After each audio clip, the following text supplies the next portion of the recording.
Hey, hey, Hey, hey, we are live. and alive. Live. It's Thursday. Y'all, I hope y'all are staying warm wherever you are across the country. In Georgia here, it feels like 2 degrees for Georgians, I guess, but it's about 40 degrees. Kelly, what about you? What's it like in Virginia? Can you not hear me? I can hear you. I'm hearing a feedback, Do like a you? delay. Oh, I'm sorry. I was just saying, what's the weather like for you? Oh, so we're waiting for snow, which means the bread's gone, the milk's gone, everybody's gassed up, all of that's happening. So, because we don't know how to handle it, and we're all freaking out. Schools are already predictions, so that's what's happening here in West Virginia. Gotcha, gotcha. Well, we are so happy that you all are joining us tonight. This month of December, think of it like a gift unwrapping. We are having an opportunity to share some fabulous stuff with you today. So, welcome everyone who is listening and those who are going to be watching the recording. We're glad that you are here. This is a special night for us. It's a special night because we are going to unwrap our UNWRAP framework. This is something that has been in the works for some time, and we've been building it and refining it. And now we want to give this gift to you. I am so excited. What we're going to share with you tonight is not just something we created in our head, not something that we just did. It's a culmination of probably the last, 3 or 4 years of us working with women and leaders in a whole bunch of different capacities, coaching them, facilitating them, asking for their feedback, asking for what they need, and then our own experiences. And so I think that this is also going to fill very much a gap in a lot of our leadership development, at least traditional leadership development, that's specifically for us, created by us, and will come alive only with us. Yeah. And so this is why we are here and why we want you to be part of this journey with us. So, what do we have to offer and why unwrapped? And in essence, we are two women who have been on a awesome journey together. We have really understood our own leadership and we've unwrapped what has been carrying us along the way. And part of understanding why this unwrapped framework is critically important is really to understand what's underneath it. So, Kelly, like, why unwrapped and why now? Yeah, yeah. I mean, it's a systemic way, I think, and an understanding way to really talk about some of the heavy load that we carry. Um, and we've been hearing that, from women. And right now, things are just really heavy. I mean, they're heavy all the time, but they're really heavy now. And I think that, and we have to recognize that, right? We have to recognize that. And I think for women leaders, and especially for women leaders of color, it's hitting them especially hard. So we're, Mm, we're always carrying, as you say, Kendra, that heavy bag. What's in your bag, that heavy bag. So we're carrying a lot. We're carrying even more now. Um, we say that our leadership continues to shift and intensify, and well-being has to start becoming a leadership practice, not just that nice thing on the side, or that thing you're going to do when you have time, or that thing you attend to when you are in crisis or when you are feeling that way. But it has to become a natural part of how you lead. yeah. And Kelly, just check your microphone a little bit. It goes in and out. And Okay, so I'm going to make sure we hear the fabulous things that you are I'm saying. going to change it. Yeah, yeah, yeah. So you just want to make sure because That might be fabulous. So here it is, the big reveal. This is our unwrap framework. And the last time that we were on a couple of weeks ago, we gave a little taste, but we want to kind of go through this. This is our labor of love. And you know how sometimes when it just hits you, it's that eureka moment that you are saying, how do I put this journey that you and I have been on for a few years into words. And this Unwrapped framework is really the basis of our book.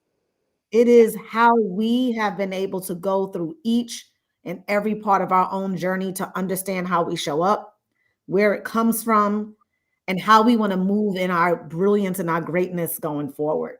So this is the gift, the And, Unwrapped and, frame. I really think it's a gift because writing the book is a gift to ourselves, but also to others. And we've been trying to figure out what is the best way to share that gift with everyone, all other women out there, because our stories are unique to us and our experiences are unique to us, but they're also universal. Yep. And the other thing it is it's a reflection of what you and I talk about a lot, and that is the number. Where the numbers are not moving, they're not moving fast enough. And what do I mean by the numbers? I mean, if you look at the profession, I'm using that word intentionally right now, Yes. the profession of teaching and education and leading schools and districts and departments, that is a profession. And if you look at that profession and you look at women who rise to senior leadership positions like superintendency, then those numbers go up and down, but over the last couple of decades, they've been pretty stagnant. And where the math is that our profession is dominated in the classroom by women, but Yep. yet around 27 rise at senior level position. When you look at the numbers for the color, the numbers are in the single digits. Okay, And so hold up, because what you're saying is so important, but your mic is still going in and out. We can hear bits and pieces of it, and I've got some people who are saying, "Fix your mic." okay, you take over and I'll fix it. Okay, yeah, it's like it's almost like it's directional, so it could you might have to just change it out. But what Kelly was explaining was the numbers are just not moving for women in leaders, and she was talking about women of color specifically this year, the number of women who of color who have had their jobs dissolved. In some cases, they were directors of equity and inclusion departments or well-being or social emotional learning.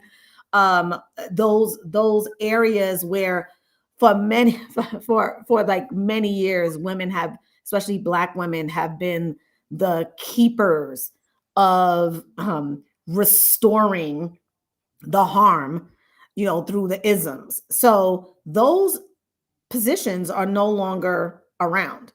So you have 300,000 plus women of color back into the market.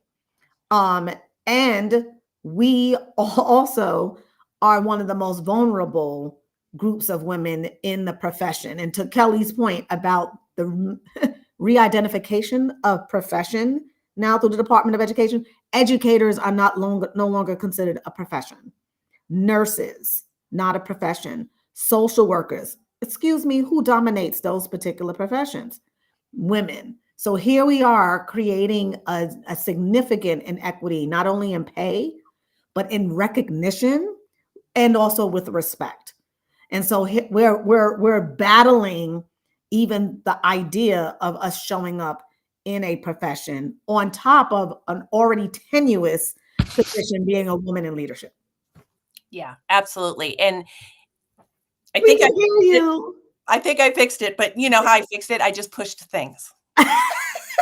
So that's what happens, Just push the buttons. I Yes. just push things and then things happen.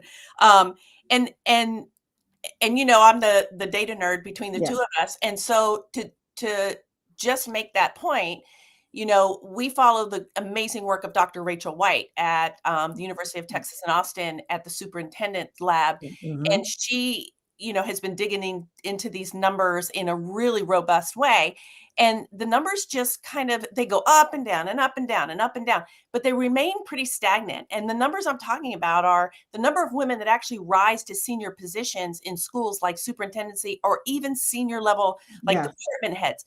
It's about 27%. Well, when you look at the classroom, nearly 80% of us are women. Right. So that math's not mathing. And That's so, right. so what is happening there? And there's another element that we don't always look at is once we do rise to that position, are we thriving? And what does it take for us to thrive? And it's okay for us to say, we need something different. We need Yep. something different than our male counterparts. Yep. And I think so with what Kelly just described and what we are sharing, what we're learning is that if you go through this framework, it will reveal a number of things about you. One, it's going to reveal sort of how you came to be. Two, you're going to be able to figure out like the words, the thing that sort of makes you do what you do, good, bad, or otherwise, right? We want you to make sure that you can take all of the things that make you successful and leverage that. And we want you to sort of reframe that and carry that so that you can prioritize what's strong. Yeah. So the framework sort of takes you through, you really, it's a journey of self-discovery. Yeah. And we start with one of the most important parts, which is the you. So, Yeah. Kelly, what does it mean to understand your story? Because you were the person who helped me to think about starting our book with this very topic. So, Yeah. why this? Well, understanding your story, everybody's heard of the term origin story. Hmm. But what really is that? Your origin story is really about how were you socialized to show up? How were you? What are the messages early on? In writing the book, I realized I kept going back further and further and further, Hmm. where I would start like midlife, but then I'd go, "What? Wait a minute! Something like that happened even before that, and then something like that." And so I saw these patterns of messages that I was given, of ways I should show up, of um, of the way that I navigated kind of my environment, Hmm. um, to keep it in my mind, stable, Yeah. to keep it safe, to keep me being able to be productive. And so in writing our origin story, I discovered I was socialized to be the peacekeeper. Hmm. And I kept everything calm. I kept the waters calm. I might be paddling like hell underneath, but everything was calm. So I did things early on in the family to make it, easier for my mom to work and for my dad to celebrate, holidays. I won't give it away because you'll have to read the book. Yep. But I just saw those patterns. Then I Hmm. get to high school, same pattern. Then I get to college, same pattern. Then I enter the workplace. And when there were moments that I needed to speak up, and I'm just going to say right now for myself, I didn't do it because it would disrupt the peace. So I would just say, you know what? I'm not that important here. It's not that important for me to say this or to bring this up. So I'm going to keep that quiet. And that for me was damaging. Yeah. And so this your story is so incredibly important and revealing to how you show up, how you're showing up now, and then what is it that you need? And it's not about good or bad. It just is. Yeah. Then what is it that you need to shift or as we say unwrap? And then what do you need to pick up and replace it with? Yeah, and those of you who are listening or watching, if you have an opportunity, just kind of drop in the chat where are you listening from, state, or what's your role. And I know we are talking through an education lens because Kelly and I have spent 30 plus years in the world of education. But we've been working with women who are in the healthcare profession, women entrepreneurs, and we're still hearing the same story.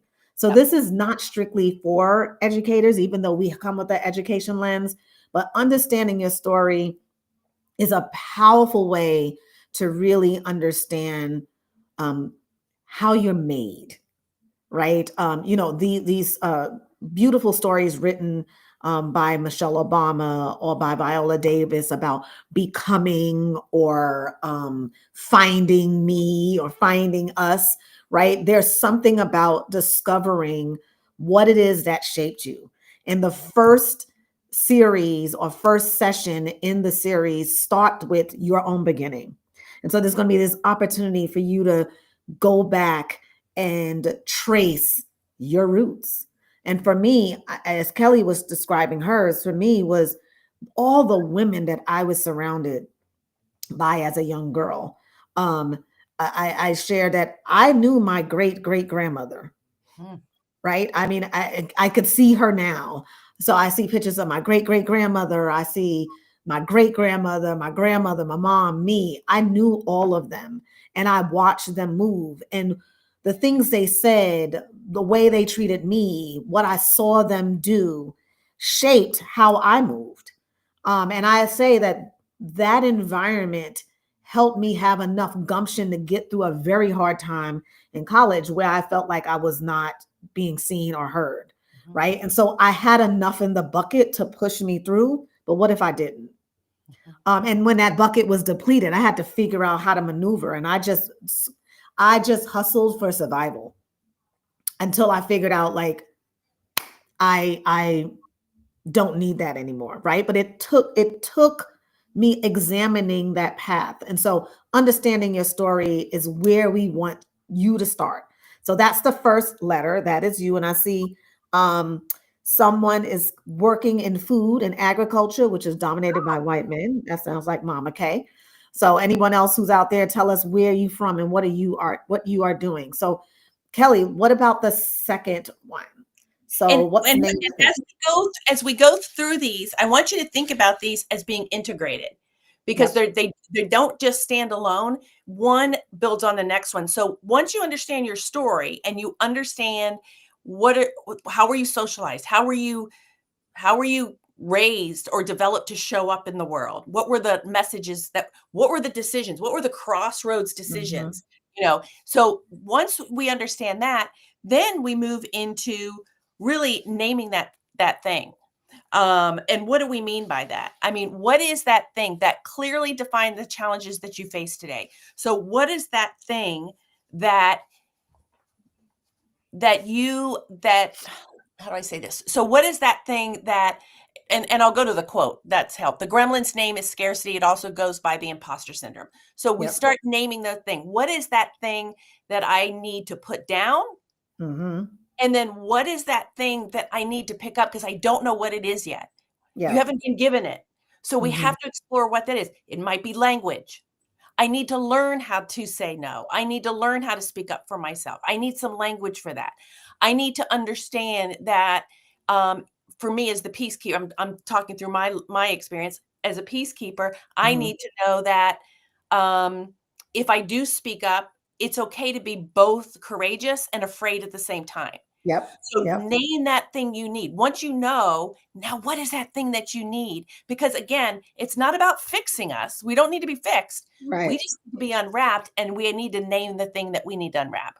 Yeah, and that's why the origin story precedes this, because that allows you to be able to understand what that thing is, right? And you start to see the patterns. As I was sharing a little bit earlier, this hustling thing. Mm. That's the thing that I was able to name. And what I found out was it's not the hustle like the grit and grind, not that type of hustle. It was almost like this trickery that I was doing in my head to find worth. And because I was able to name that, and that was hard to do, Kelly. I mean, that was Yeah. emotionally hard to write on paper that one, I was trying to fit in a white space and be aligned with like whiteness Mhm. as a Yep. way of feeling valued. So I Mhm. hustled in that way, right? Some people might say, "Oh no, you were code switching." It's not code switching. It was very different than code switching. So to be able to name the thing helps you own it and helps you also to be compassionate about yourself when you own it. Yep. And when you name it, when you see it, you can do something about it. When you can't name it, when you don't make it real for you, then you can't do anything about, you can't navigate the world differently. So we have two additional people who are like, there's an education consultant who's just joined in. We have a creative entrepreneur from Georgia who's joined in, and Erin Jones says she is literally writing a book about this right now. Wow.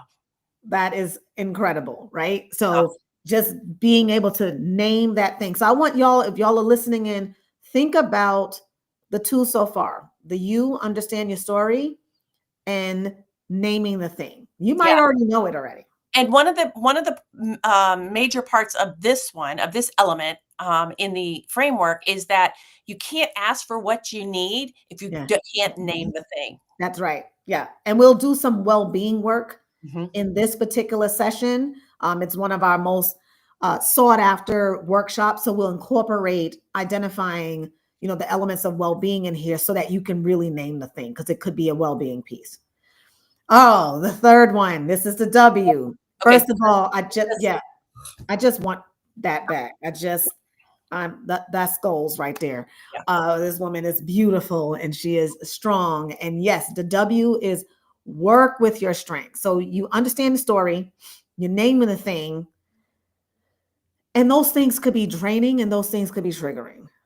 But now it's like, so what's going for you? What do you have that has been um, working well, where you're firing on all cylinders, where you are in flow, right? Where you are so focused, you're successful, and we want you to identify those strengths. And so this particular session is all about strengths, and we use some of Gallup's work on Clifton Strengths Finder to help pull those out.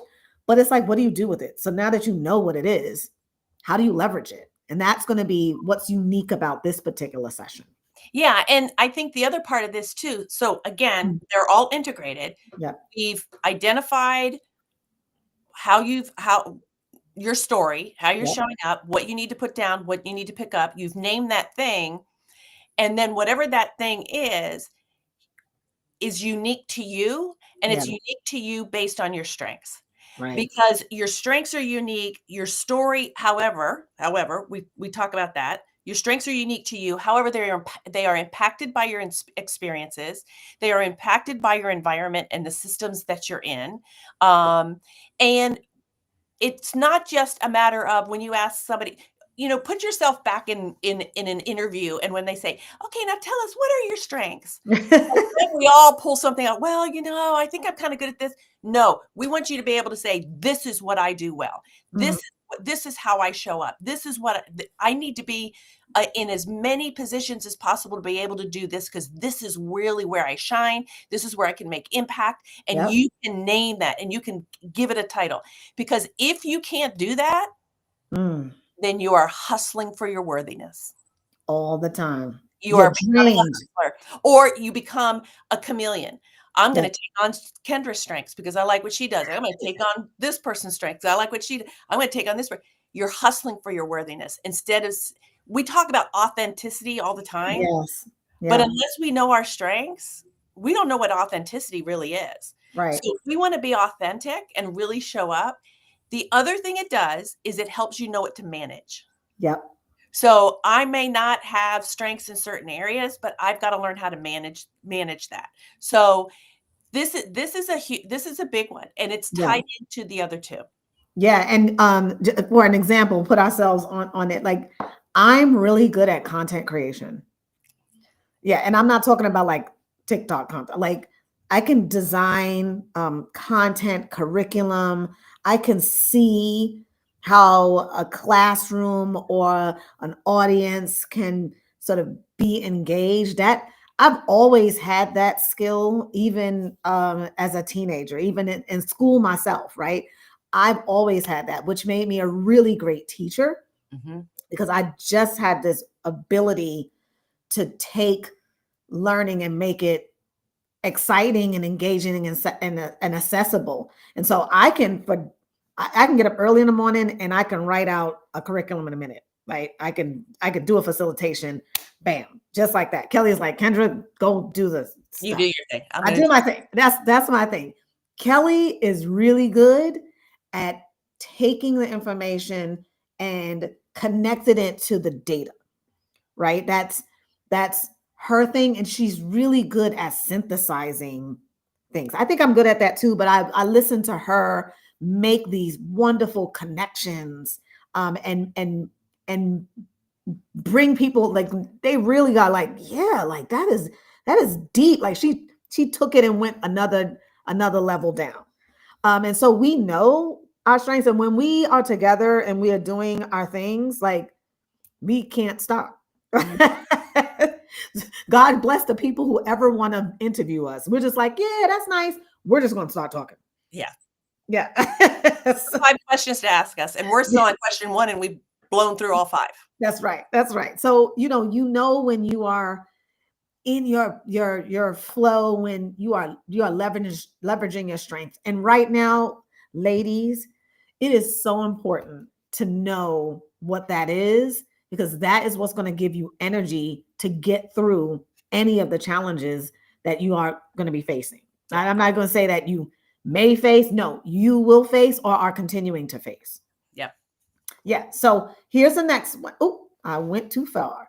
I went too far. Wait, I'm going the wrong way. Oh, Back up, back up. Here we go. Okay, so okay. reframe the narrative. Let's talk about what that means. So now you have your story, you've named the thing, you're working with your strengths.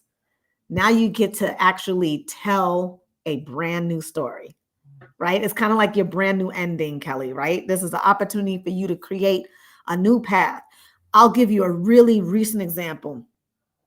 I was talking with someone and she had one of those eureka moments. That moment which she said she will no longer be someone else. And she realized being someone else was not serving her, but it Wow. was serving others, but it wasn't serving her. Yep. And in the end, it bit her in the butt. And so I said to her, happy birthday, because you are now basically reborn into who you are meant to be. And this is what reframing the narrative is. It's this point in your unwrapping where you're like, new me, or you're showing your new self or your real self, and you're stepping out there and moving in it. You're shifting that perspective so that you can create new stories that are different than the stories that you may have come from, which are valid, but you get to chart your new perspective and your new story. Yeah. And it's funny that you give that example, because when I think about this one, and again, I want to go back and keep integrating them all. Mhm. And so, now we're coming to, okay, your origin story, you've named that thing or things, could be Right. plural. Mhm. You know your strengths. So how do you put all of that together to create this new story? And it doesn't necessarily mean, okay, I am just going to blow my life up, and I'm just, I'm quitting my job. I'm doing Right. that. No, it is, okay.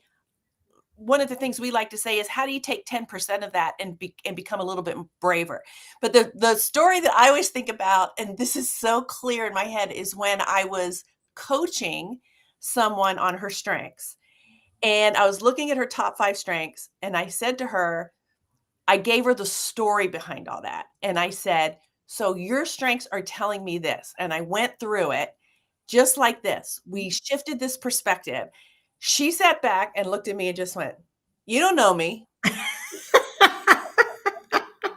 which meant I may not Right. know her, but I know who she is from a strength perspective Mm. and what her strengths are telling me. And then we created this story around it. And she just looked at me. She goes, that's it. That's exactly it.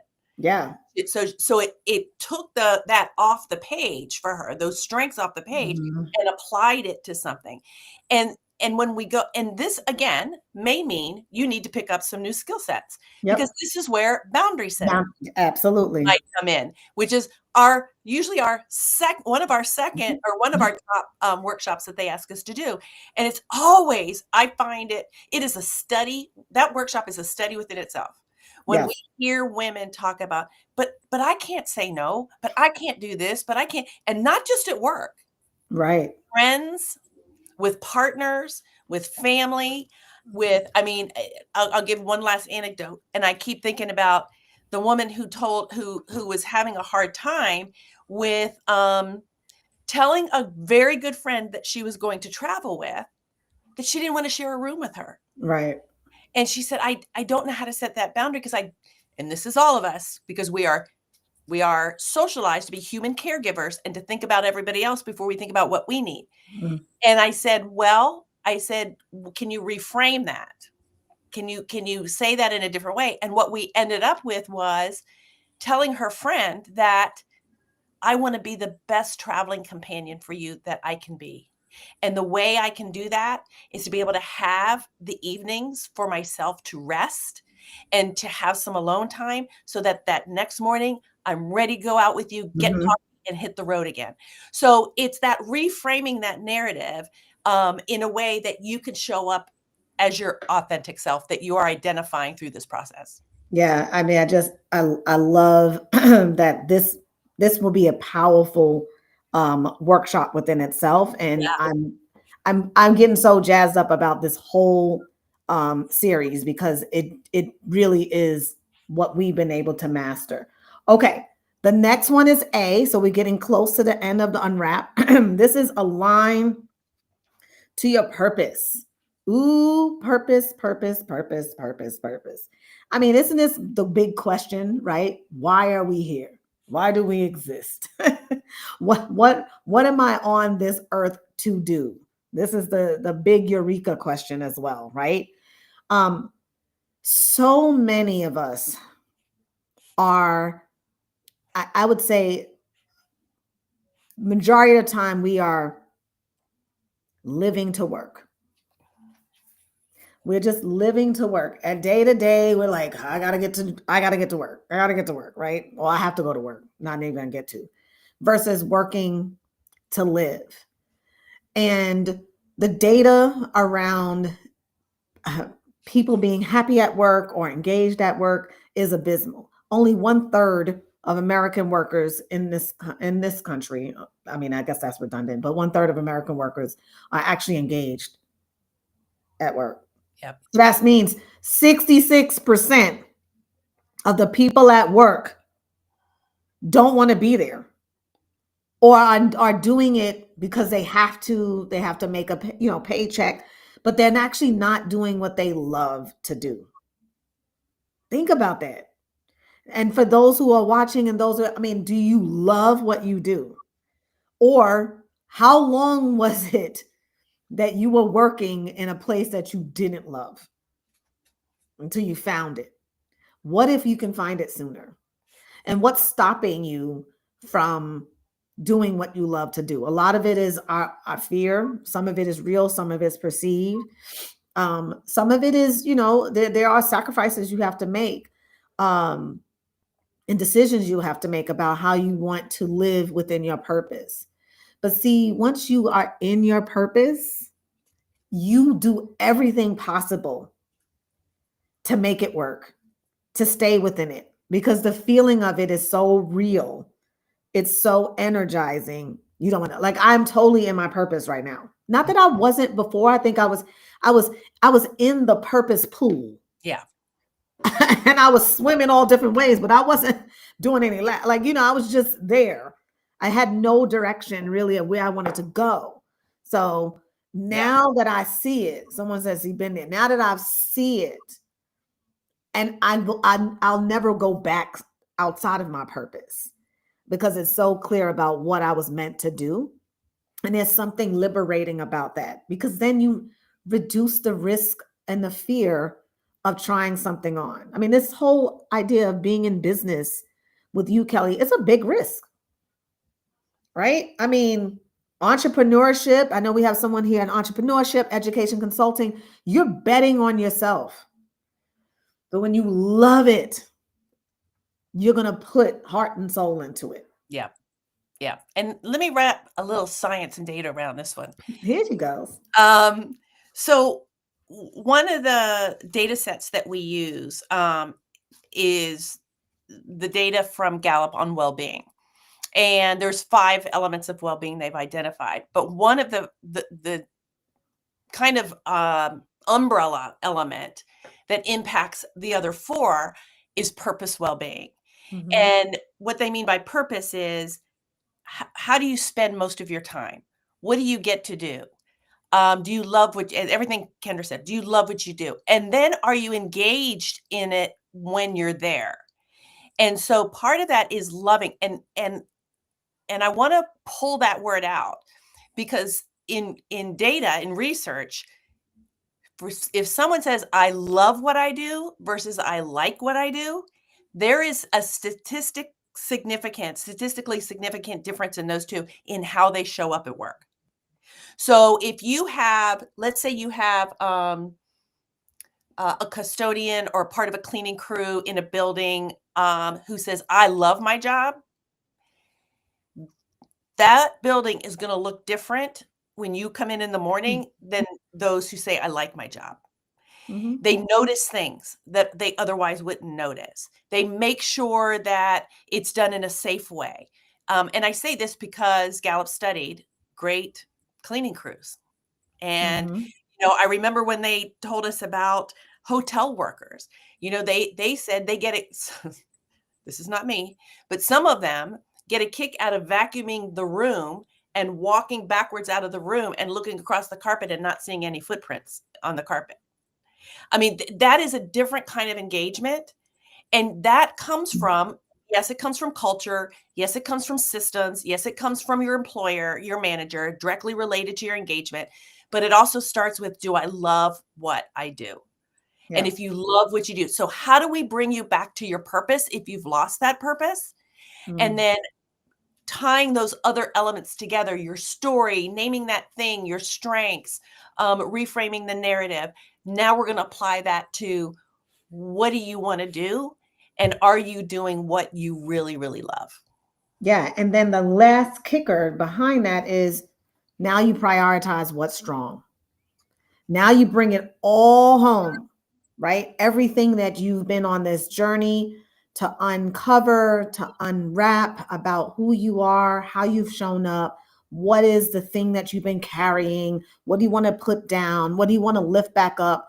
Now that you have your full story, how do you prioritize what's strong and keep moving? Yeah. This is about centering. It's about self compassion. It's about self love. It's about radical self love, as Sonia Renee Taylor will say, right? This Yeah. radical self love. Um, and it's about staying in that space of the people that you're curating around you, the work that you're doing, and then how you're staying healthy and doing those things. Yeah. So this is about naming the things that are going to keep you uplifted. For example, for me, I prioritize what's strong. Community is a big thing that's strong for me. It is one of our values at Lucy Leadership Project, and is my personal value. Uh, Many of you know, or if you don't know, I host Sister Saturday once a month. The women that I get to commune with, I curated. These are women who I love. These are women who are strong. These are women who are they walk with love. These are women who uplift each other and empower each other. They don't tear each other down. These are women who have unique stories that I want to get to know. They give me the energy. And so what I prioritize is community. And when I'm not with them, when I'm not with my family, when I'm not with you, Kelly, when I don't have that connection, I die inside. Like it's part of my soul. So I'm really clear, not only about my purpose, but I'm clear about what feeds my soul to keep me going. And I put that together, right? And Yeah. so that's one example. My loving relationship with my family. That's important to me. Like, so I'm really clear about what I prioritize, and I'm gonna work extra hard to keep those things solid and to keep those things sacred. Yeah. And I would say that this is your sustainability session. right? So Yep. so you've done all this work in the other sessions moving forward. And now how do you sustain that? But then what is the reality that kicks in too? And part of the reality that kicks in is if you're going to live authentically and lead authentically, if you're going to show up in your strengths, if you're going to put down those things that you've been doing that no longer serve you and that have been serving others, because you're going to get pushback on that, right? You're going to get, because Mhm. if the things you've been doing are serving others, they don't want you to put those things down, Right. because you're going to get some discourse, you're going to get some pushback, you're going to get, so how do you sustain this practice? And there is a process for rising strong. Mhm. And some of you know I was trained back in 2019 by Dr. Brene Brown and her work on courageous leadership. And there is a process, and it's unique to her in how she frames it, but it's not unique to psychology. Yep. And so we'll walk through a rising strong type of process, because if you decide I'm showing up authentically, I'm not hustling anymore, I know what my strengths are, guess what's going to happen? You're going to have failures. Yep. You're going to fall. Everything's not going to go according to plan. You're going to have that person in your life say, I'm out, because Yep. you no longer serve me. So how do you deal with that? What is that process you go through? And there is a very specific process you go through. So this also is not just prioritizing, but it's also your sustainability session. For me, one of my priorities in my life has always been social justice. And Yep. for right now, the way it manifests itself is I'm very politically active in my community. I'm working for a candidate who's running for office. I was in Washington, D.C. a couple weeks ago and gave a speech I live in a rural community, on rural education. I'm sitting on 2 political action committees. So, I can't just doom scroll and wring my hands and say, oh, look at what's happening. I've got to do something. And Mhm. the way my social justice activism manifests itself right now is in political organizing. And so that's what I have to do. And so we're Yeah. going to help you figure out what that is, but also how do you sustain this work so that it's not just a, let me say it this way. One of our values, and one of the things that drives us when we're creating a workshop or we're doing something, or one of the things that we're trying to solve is, how often we go to a conference, and especially a conference of women, whatever profession you're in, and it's fabulous. And we come out and we're singing Kumbaya together for 6 or 7 hours, and we're just, we're in sisterhood. We're driving home, and all of a sudden the kid calls, the husband or the partner calls, and you're right back into reality, right? It doesn't take long. You're right back into reality. And you're thinking, wait a minute, how do I sustain that? I want to sustain. This is what we're going to help you figure out. How do Yep. you create, if you don't become part of the Unwrapped community, which we hope you do, how do you create a community so that you can have support? But this is Mhm. your sustainability. This is the way you sustain the work that you've been doing. So we just went through the full unwrapped framework with you, and wanted to just put this here because each month from January to June, we're going to tackle one of those letters. And we're starting with January 31st is going to be our first one. That is Understand Your Story. We are going to help you write your origin story and take you through that journey. These are going to be on Saturdays. They are from 9 a.m. Eastern. So my Western folks, I'm sorry for right now, but that's okay. You can do it from 6 to 9. And if we need to Uh, start another cohort, let us know. Yep, we can do one for the West Coast. But this is the dates. So the end of almost the end of every month. And we're going to hopefully you will take yourself through each one of these. You don't have to, but we would recommend that you do this. Now, here's the thing about the Unwrap framework. As Kelly said, they're integrated and one builds on another. We also recommend that you do this with a friend. This is part of that community that you don't do this alone. I couldn't imagine writing the book Unwrapped, The Pursuit of Justice for Women Educators without having Kelly. It was something about having another sister along the journey to hear, bounce ideas off of, And of course, it doesn't go unnoticed that we are a Black woman and a white woman going through this journey together, which has been interesting, fulfilling, and challenging, right? Because we're both doing our individual work and our collective work as a white and a Black partner.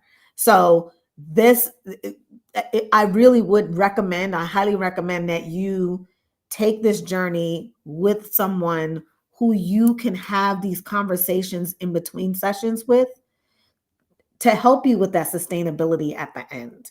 So we will be sending this out to on social media and through our website, as well as through our email blast, all of the dates, so you can put this on your calendar. But let's talk a little bit about, again, the understand your story, because this is the first one. This is where it starts.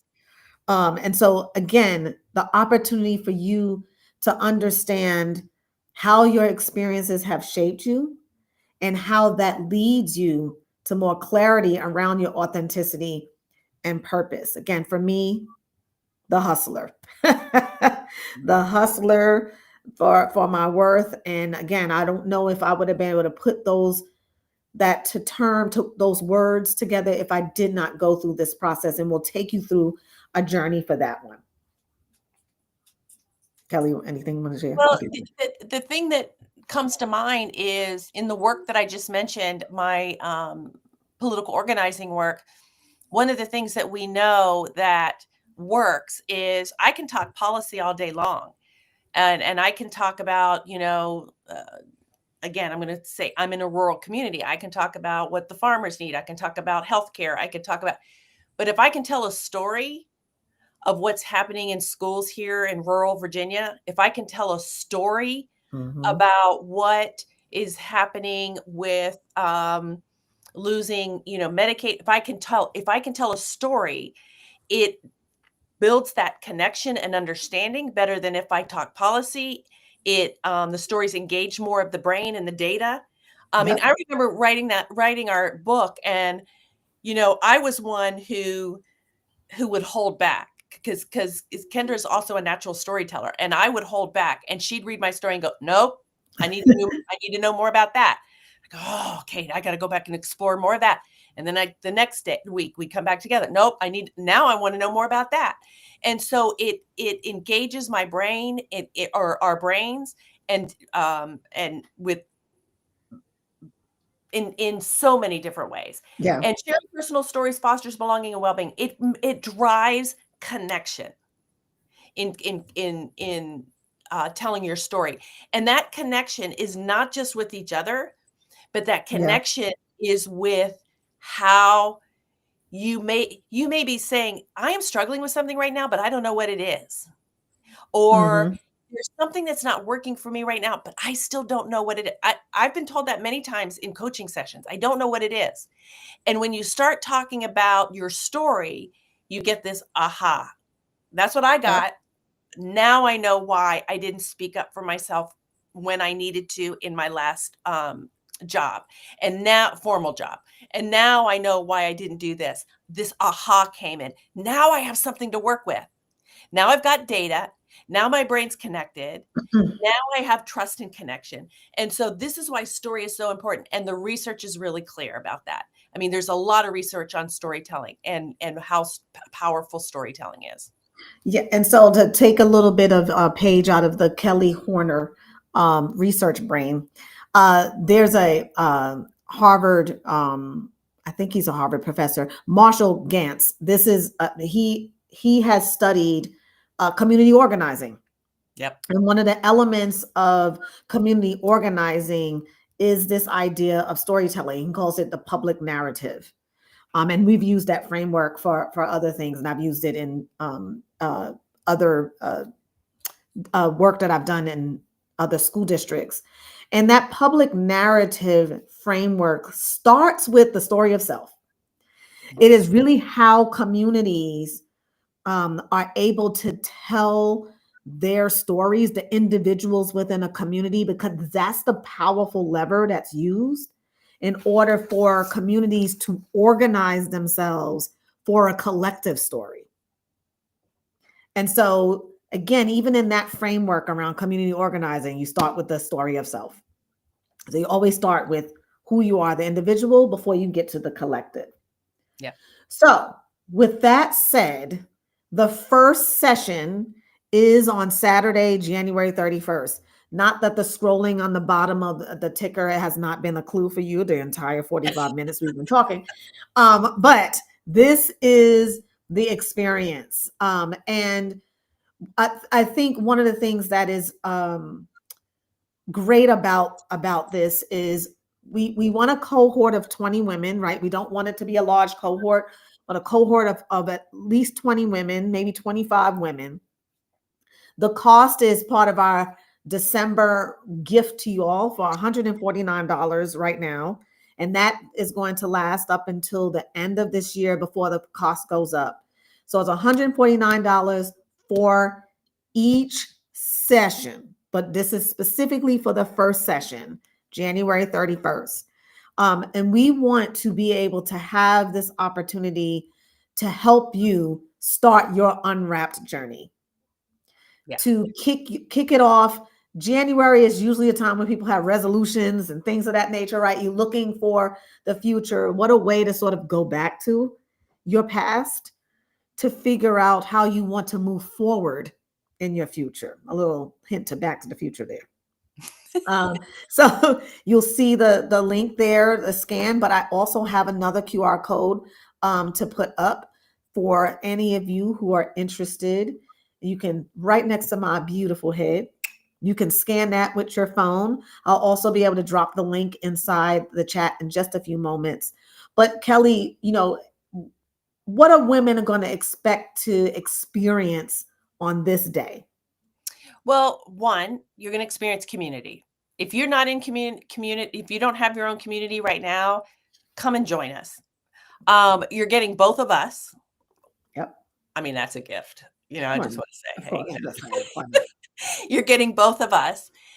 You're getting 3 hours to take that dive into your own origin story and your own experiences around why do I show up the way I show up? Why do I do the things I do? What are the things? Who are the people in my life who have really influenced me? Kendra, you talk about your great-great-grandmother, you talk about your grandmother, you talk about your mom, the women in your life. So who are those people who have made a great impact on me and why? And is that serving me? Is that not serving me? So this is that and we will have some kind of workbook like for you to be able to work from. So it's not just sit and get. You're going to be doing the heavy lifting. We're just going to lead you through that heavy lifting. You'll be in small groups together. I mean, everything that is good virtual facilitation we'll be doing with you. But I just want to encourage, here's the question I'm going to ask you. And that is, how will you invest in yourself in 2026? Yeah. Because investing in yourself is not just a gift that you give yourself, but it's also a gift you give to others when you come and when you emerge from that experience.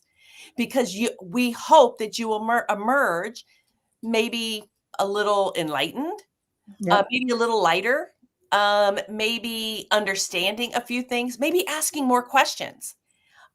Maybe saying, I need to find my partners. I need to get into community because I want to keep this conversation going. And Kendra you said this earlier, just a little bit ago, but if you can, don't come alone.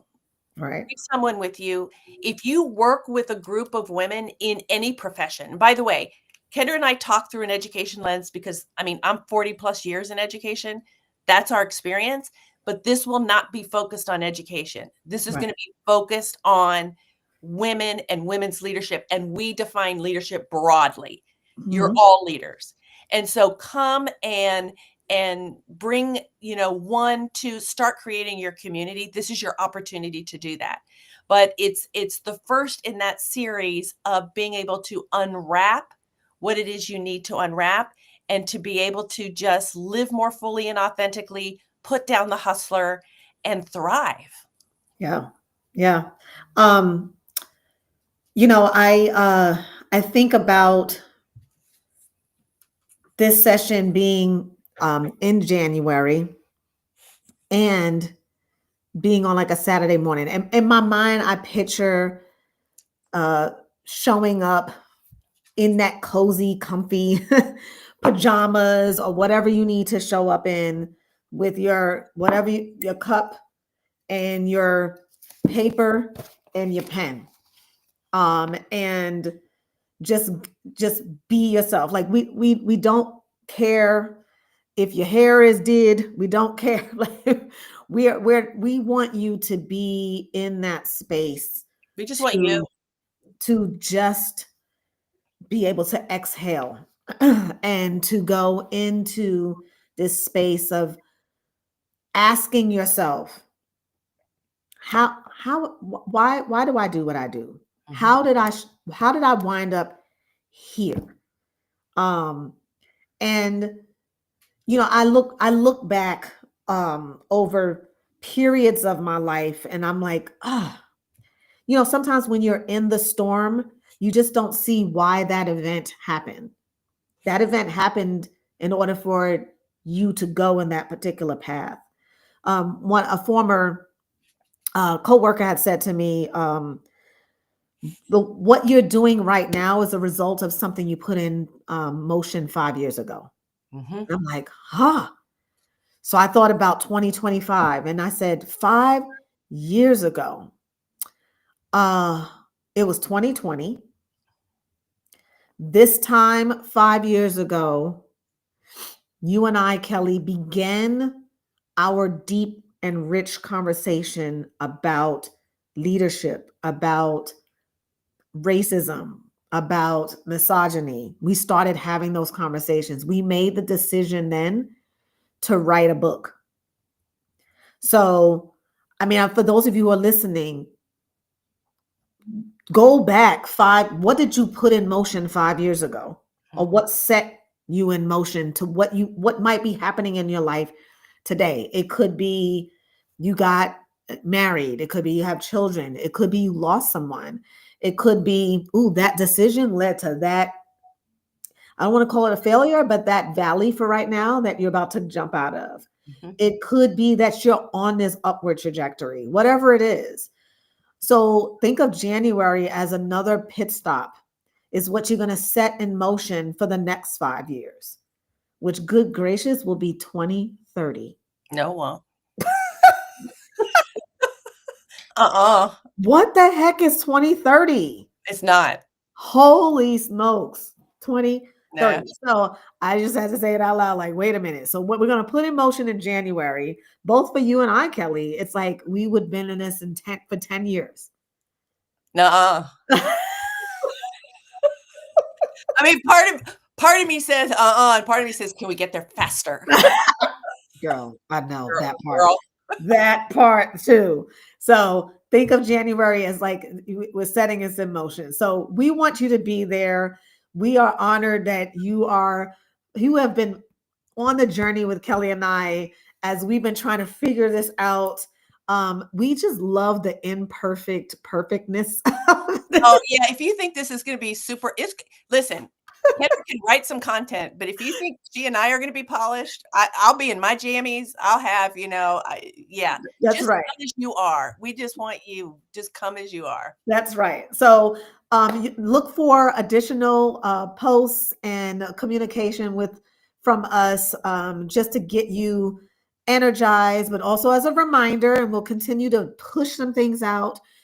Feel free to reach out to us through LucyLeadershipProject.com.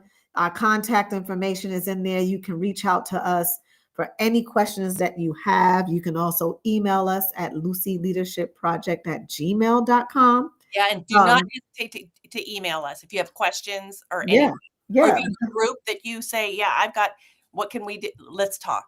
Yeah, for sure. Because we value your time and we want to make it worth it. And we hope that this sets you up on the journey to new you, or to just reframing you, or maybe even just elevating you. Yeah. Cool beans. So thanks so much, everyone. It is now top of the hour. Have a good evening, and we will see you in January. Yeah. Bye. Bye.